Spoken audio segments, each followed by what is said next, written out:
सोनिया की शादी जिस परिवार में होने जा रही थी वहाँ पर सब लोग ज्यादातर आलू की सब्जी ही खाते थे। ये बात सोनिया को शादी से पहले ही पता चल गई थी। क्या तुम्हारे घर आलू की सब्जी के अलावा कोई सब्जी नहीं बनती? ये तो बहुत चौंकाने वाली बात है। और रेस्टोरेंट पर जाते हो तब वहाँ पर क्या खाते हो?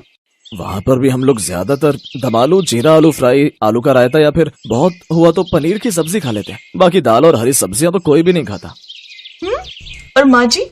माँ तो पनीर भी नहीं खाती है, सिर्फ आलू खाती है। उनके सामने तो कोई और सब्जी आ जाए तो वो साफ मना कर देती है। अच्छा, पर मुझे तो हरी सब्जियां, दाल, राजमा, छोले इस तरह की चीज बहुत पसंद है। अच्छा, चावल तो खाते होंगे ना? नहीं, चावल भी कोई नहीं खाता, सिर्फ आलू की सब्जी और चपाती और कुछ नहीं। राहुल की बातें सुनकर सोनिया परेशान हो गई। अब सोनिया राहुल से प्यार करती थी, इसलिए वो उसे छोड़ भी नहीं सकती थी। सोनिया ने शादी के लिए हाँ कह दी।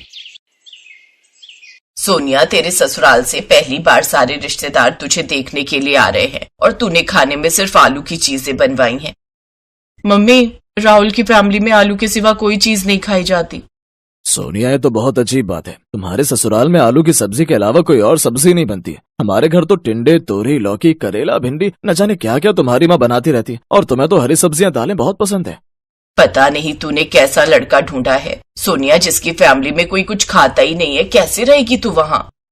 तभी सोनिया के सास ससुर, जेठ जेठानी वगैरह सब आ जाते हैं। अरे वाह, हमारी होने वाली बहू को पता था कि हम खाली आलू की सब्जी खाते हैं। माँ जी, राहुल ने बताया होगा ना, सोनिया, दम आलू बहुत स्वाद बने। खाना बहुत स्वाद बना है बेटा, बिल्कुल हमारी पसंद का खाना है जैसा हम खाते हैं।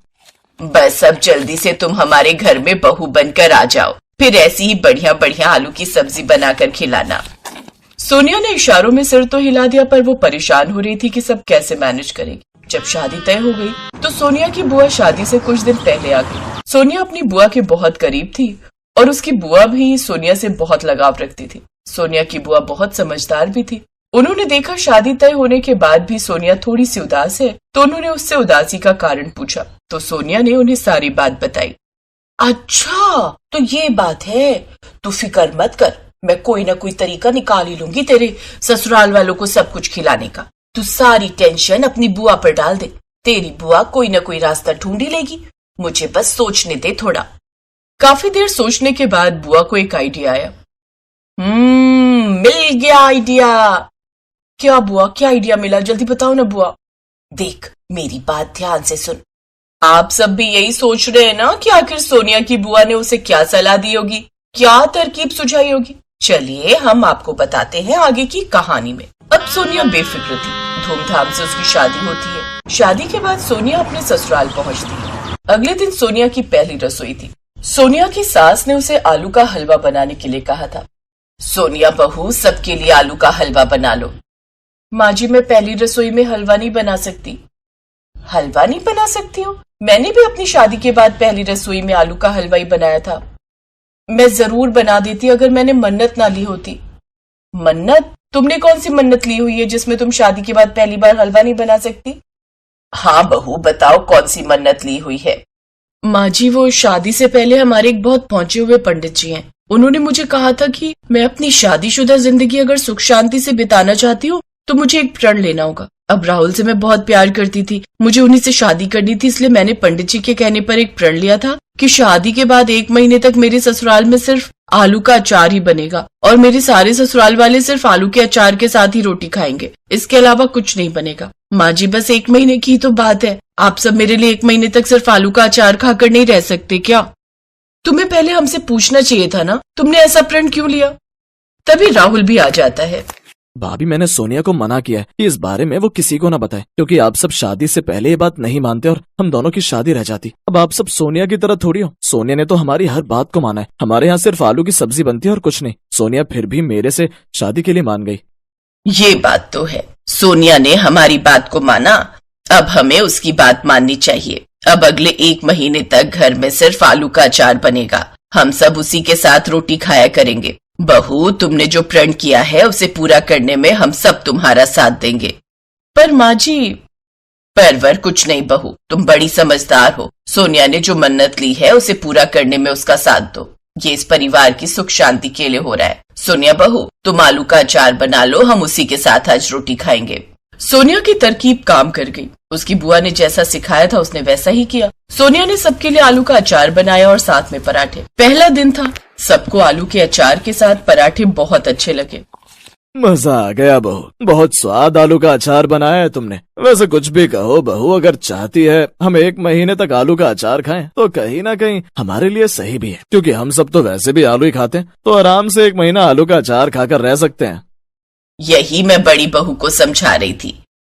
अब दोपहर में फिर से जब खाना बना तो वही आलू का अचार और रोटी। सबने सोनिया की तरफ देखा और चुपचाप आलू का अचार और रोटी खा ली। रात में फिर से वही था। अगले दिन जेठानी उठी तो सोनिया रसोई में आलू का अचार बना रही थी। सोनिया, आलू के पराठे तो बन सकते होंगे ना, या फिर थोड़ा सा आलू का रायता बना ले। नहीं भाभी, ये सब नहीं बन सकता, सिर्फ आलू का अचार बन सकता है, आलू की कोई और चीज नहीं। सॉरी भाभी, अगर आपका हो तो मैं प्रण तोड़ देती हूँ। तभी सोनिया की सास आ गई।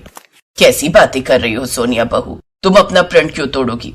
बड़ी बहू, मैंने कहा था कि 1 महीने तक रुक जाओ। सोनिया अगर आलू के अचार के साथ रोटी दे रही है तो उसमें हर्ज ही क्या है? सोनिया की जेठानी मुंह बनाती हुई चली गई। शाम को जब राहुल ऑफिस से आया तब सोनिया ने उसे थैंक यू बोला। थैंक यू राहुल, अगर आप ना होते तो ये सब कभी ना होता। आप हो तो मैं ये सब कर पा रही हूँ। सोनिया, इसमें थैंक यू की कोई बात नहीं है। तुम मेरी पत्नी हो, मैं तुम्हारे हर सुख दुख का साथी हूँ। अगर किसी बात से तुम्हें परेशानी हो रही है तो उससे निकलने में मैं ही तो तुम्हारी मदद करूंगा ना। पति हूँ तुम्हारा, इतना तो मेरा फर्ज बनता है। कुछ दिन तो बीत गए। घर में सबने आलू का अचार और रोटी खाई, पर अब धीरे धीरे सब थक गए थे। रोजाना तीनों टाइम बस आलू का अचार और रोटी ही बनती थी, जिससे घर में सब बोर हो गए और धीरे धीरे तबीयत पर असर पड़ने लगा। माँ, सोनिया की एक ऐसी शर्त है, आपको पता भी है मुझे कितना एसिड बनने लगा है, कितना पेट में दर्द रहने लगा है। जब देखो तब आलू का अचार। अरे आलू की कोई और चीज भी बना लिया करो माँ। नहीं, ये तो अपनी नई बहू के प्रण को पूरा करने में लगी हुई है। पता नहीं कौन सी मन्नत है ये उसकी कि बस आलू का अचार ही बनेगा 1 महीने तक। और भी तो इतनी सारी चीजें हैं खाने की, वो सब छूट गई हैं। तभी सोनिया और राहुल आ जाते हैं। अब सोनिया सच बताती है। आपने सही कहा भाभी, और भी तो चीजें हैं खाने की, तो बस आलू ही क्यों खाना? सच तो ये है, मैंने कोई मन्नत नहीं ली थी, मेरा कोई प्रण नहीं था। मैं आप सबको सिर्फ यही बताना चाहती थी कि जैसे आप लोग सिर्फ आलू खाते हो, तो क्या आपने कभी सोचा है कि मैं इस घर में कैसे रहती, जबकि मुझे तो हरी सब्जियां, दालें, ये सब खाने की आदत है। मैं तो पागल हो जाती। आप सबको तो मैंने 1 महीने के लिए आलू का अचार खाने के लिए कहा था, और आप सब 1 हफ्ते में ही थक गए। मुझे तो पूरी जिंदगी यहाँ बितानी है, तो मैं सिर्फ आलू से बनी चीजें खाकर कैसे जी पाऊंगी? हर चीज एक लिमिट में खानी चाहिए। बाकी सब सब्जियों और दालों में भी पौष्टिक तत्व होते हैं, वो आप सबको कैसे मिलेंगे जब आपके भोजन में हरी सब्जियां और दालें भी शामिल नहीं होगी? पनीर आप लेते हो बिल्कुल थोड़ी मात्रा में, जिसका कोई बेनिफिट नहीं। आप सबको पता है हर समय आप लोगों को गैस क्यों बनती है? क्योंकि आप लोग आलू खाते हो, और आलू भी ज्यादा मात्रा में खाना नुकसानदायक होता है। मैं नहीं खा पाऊंगी पूरी जिंदगी सिर्फ आलू और आलू से बनी चीजें। यहाँ तक कि आप लोग चावल भी नहीं खाते हो, सोचिए मैं कैसे रहूंगी। सोनिया की बात सबको समझ आ गई। सबको अपनी गलती का एहसास था। उस दिन के बाद घर में सब कुछ बनना शुरू हो गया। हरी सब्जी, पनीर, दालें, छोले, राजमा, सब कुछ बनता था। सोनिया अपनी बुआ को थैंक यू बोलती है, क्योंकि उन्होंने ही तो ये आइडिया दिया था, जिसकी वजह से सोनिया की सबसे बड़ी परेशानी दूर हो गई।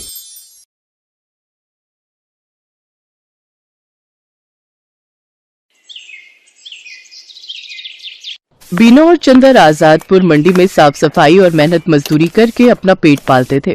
शादी के तकरीबन 2 साल बाद बीना गर्भवती हुई।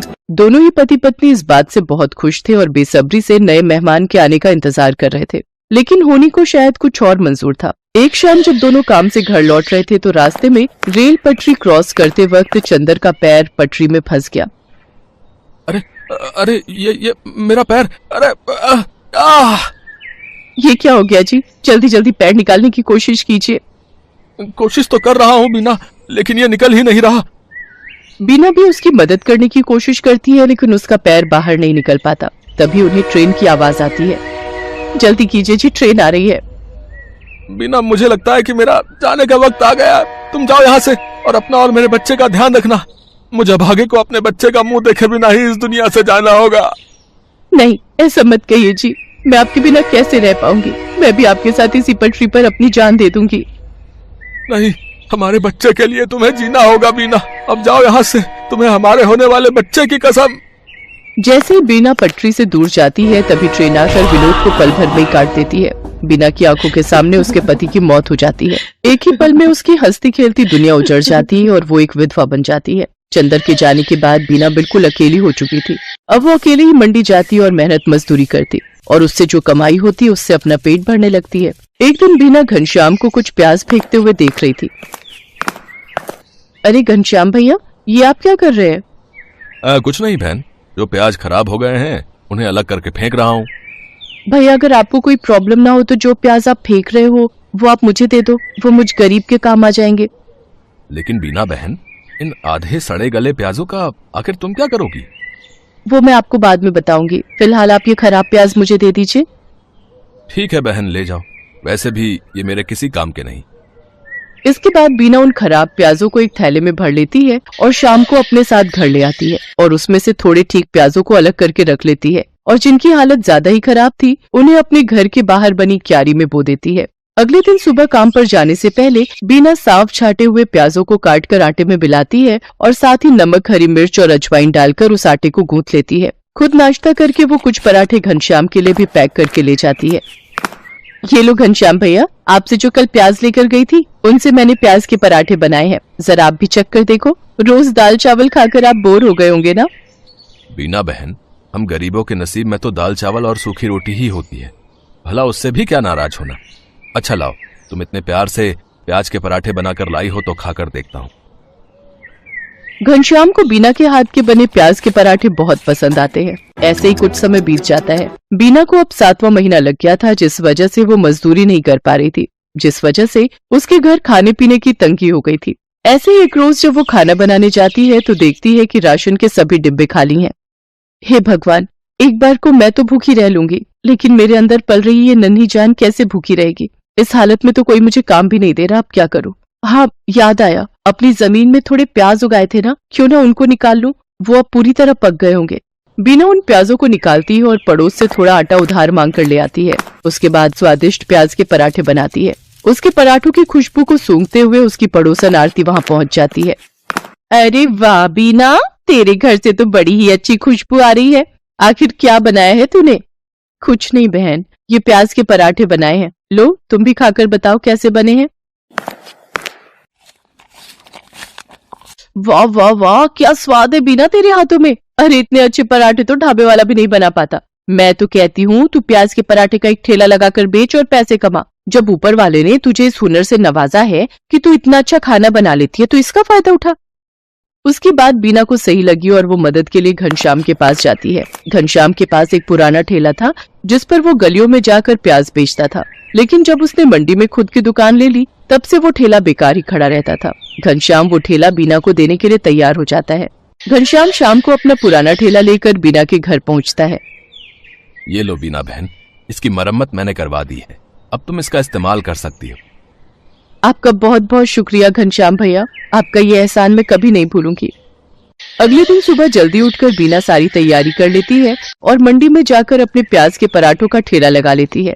लेकिन काफी देर तक जब कोई ग्राहक नहीं आता तो वो सोचती है, हे भगवान, दिन ढलने को आ गया लेकिन अभी तक एक भी ग्राहक नहीं आया। अगर ऐसे ही चलता रहा तो मैं अपने होने वाले बच्चे को क्या खिलाऊंगी? लगता है अब बिजनेस चलाने के लिए कोई तरकीब लगानी होगी। एक काम करती हूँ, कम दाम करके बेचती हूँ। एक बार मेरे पराठों का स्वाद सबकी जुबान पर चढ़ गया तो वो कहीं और जा ही नहीं पाएगा। इतना सोचकर बीना आधे दाम में प्याज के पराठे बेचने लगती है। कम दाम में बहुत सारे लोग बीना के पराठे खाने लगे। कुछ दिन बीना ने सबको कम दाम पर ही पराठे बेचे, लेकिन फिर जब उसके ग्राहक बढ़ गए तो उसने रेट बढ़ा दिए। लेकिन तब तक वो पूरी मंडी में प्याज के पराठों वाली के नाम से मशहूर हो चुकी थी। कुछ ही दिनों में उसकी अच्छी खासी कमाई होने लगी थी। वो भगवान के आगे हाथ जोड़कर बोलती है, हे भगवान, तेरी कृपा से और कुछ अच्छे लोगों की मदद से मेरा काम बहुत अच्छा चल पड़ा है और मैं अच्छी खासी कमाई कर लेती हूँ। बस मुझ पर ऐसी ही अपनी कृपा दृष्टि रखना ताकि मैं अपने बच्चे को एक अच्छी जिंदगी दे सकूं। कुछ ही दिनों में बीना खुद का ढाबा खोल लेती है। अब उसकी खूब अच्छी कमाई होने लगी थी। उसका काम और बढ़ गया था, इसलिए उसने अपनी मदद के लिए 2 लाचार औरतों को रख लिया था। बीना की डिलीवरी का समय भी आ गया और उसने एक बेटे को जन्म दिया। महीने भर का रेस्ट लेने के बाद वो वापस काम पर जाने लगी और अपने साथ अपने बच्चे को भी ले जाती। अब वो काम संभालने के साथ साथ अपने बच्चे की भी अच्छी परवरिश करने लगी और खुशी खुशी उसके साथ रहने लगी।